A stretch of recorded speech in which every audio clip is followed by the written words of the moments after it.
गुरु शिष्य परंपरेचा महान पाया श्री महादेव आणि दत्त प्रभू यांनी रचला आहे। गुरु, केवळ गुरु तुम्हाला या सगळ्यातून पार करून नेतील। म्हणून केवळ योग्य गुरु प्राप्तीचा ध्यास ठेवा आणि नाथांच्या चरित्रातून उत्तम शिष्य कसा होता येईल हे समजून घ्या।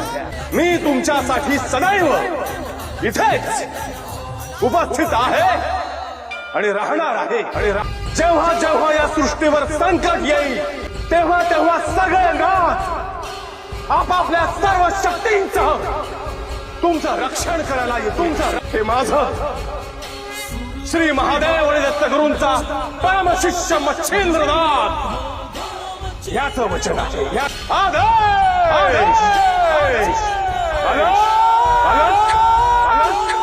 निरंजन।